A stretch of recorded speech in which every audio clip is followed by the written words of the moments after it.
PR পদ্ধতি বা আনুপাতিক হারে নির্বাচন বোঝে না দেশের জনগণ, এমন নতুন চিন্তা থেকে কিছু রাজনৈতিক দলকে বেরিয়ে আসার আহ্বান জানিয়েছেন বিএনপি মহাসচিব মির্জা ফখরুল ইসলাম আলমগীর। দাবি জানান, সংস্কার ও জুলাই সনদের কাজ শেষ করে নির্ধারিত সময়ে জাতীয় নির্বাচনের। ইফতেখার রেজার রিপোর্ট। জাতীয় প্রেস ক্লাবে ছাত্রদলের সাবেক সাধারণ সম্পাদক ও স্বেচ্ছাসেবক দলের সাবেক সভাপতি শফিউল বারী বাবুর মৃত্যুবার্ষিকী উপলক্ষে এই আলোচনা সভা। প্রধান উপদেষ্টা ডক্টর মোহাম্মদ ইউনূসের সাথে বিএনপির ভারপ্রাপ্ত চেয়ারম্যান তারেক রহমানের লন্ডন বৈঠকের আলোকে নির্বাচনের ব্যবস্থা করার আহ্বান জানান বিএনপি মহাসচিব মির্জা ফখরুল। অবিলম্বে সংস্কারগুলো শেষ করুন, অবিলম্বে এই যে একটা সনদ ঘোষণা, সেই সনদও ঘোষণা করুন।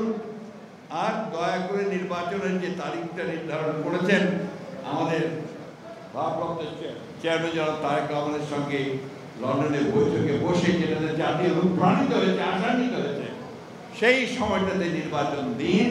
সম্প্রতি কিছু রাজনৈতিক দলের সংখ্যানুপাতিক নির্বাচন চাওয়ার প্রসঙ্গ টেনে মির্জা ফখরুল বলেন, পিআর বা সংখ্যানুপাতিক নির্বাচন একটি জটিল প্রক্রিয়া। এই যে পিআর, প্রপোর্শনাল রিপ্রেজেন্টেশন, এটা আমাদের দেশের মানুষ বোঝেই না। তারা বলে পিআর কি জিনিস ভাই? যারা এখনো ইভিএম এ ভোট দিতে পারে না, বোঝে না ঠিক মতো, যার ফলে ইভিএম এ ভোট দেয় না, তার পিআর বুঝবে কি করে? এই চিন্তা ভাবনা থেকে দূরে সরে যেতে হবে।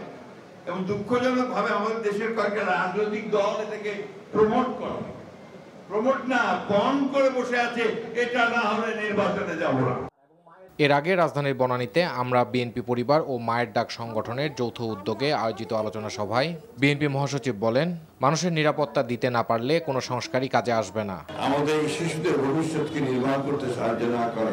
Iftekhar Reza, NTV news, Dhaka.